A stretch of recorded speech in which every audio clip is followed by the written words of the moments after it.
बार बार बरसे मोरे नैन। पाकिस्तानी फिल्मी मौसीकी की तारीख में कुछ आवाज़ें सिर्फ सुनी नहीं जाती, महसूस की जाती हैं।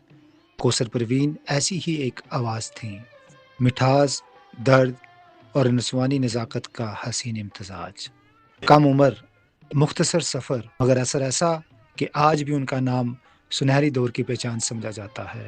मैं तेरी तू मेरा रे। कौसर परवीन ने उस दौर में आंख खोली जब फिल्मी मौसीकी, क्लासिकी रवायत और शायराना हुस्न का आगाज थी। कम उम्र में गायकी की तरबियत हासिल की और 1950 की दहाई के आगाज में फिल्मी गायकी का आगाज किया।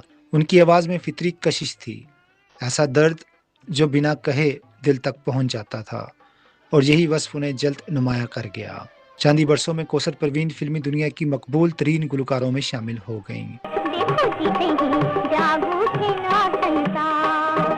उन्होंने 90 फिल्मों के लिए 273 गाने गाए, जो उनकी मांग और सलाहियत का रोशन सबूत है। नहीं चांद होगा न तारे रहेंगे। नाकदीन ने उनकी आवाज़ को वजह तौर पर शहद में डूबी हुई आवाज़ कहा। रशीद अत्रे, जी चिश्ती, ख्वाजा खुर्शीद अनवर और तसद्दुक हुसैन जैसे उस्ताज़ा के साथ काम किया, जबकि कतील शफ़ाई और सैफुद्दीन सैफ के बोलों ने उनकी आवाज़ को अमर बना दिया। बार बार बरसे मोरे नैन, सितमगर मुझे बेवफा जानता है, ए चांद उनसे कहना जैसे नगमात आज भी क्लासिकी मौसीकी के दरख्शां सतून हैं।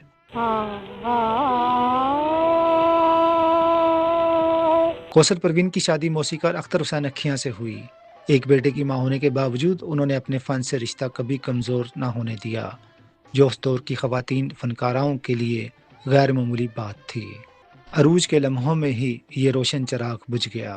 30 दिसंबर 1967 को सिर्फ 34 बरस की उम्र में उनका इंतकाल हो गया। उनका जाना पाकिस्तानी फिल्मी मौसीकी के लिए ऐसा खला था जो कभी पुर ना हो सका, मगर उनकी आवाज़ आज भी जिंदा है।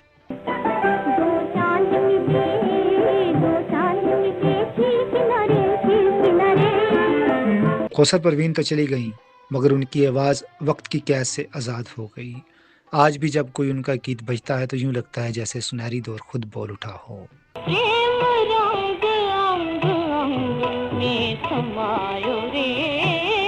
अगर आपको हमारी ये वीडियो पसंद आई हो तो हमारी वीडियो को लाइक और फनकार दी पॉडकास्ट चैनल को सब्सक्राइब ज़रूर कीजिएगा।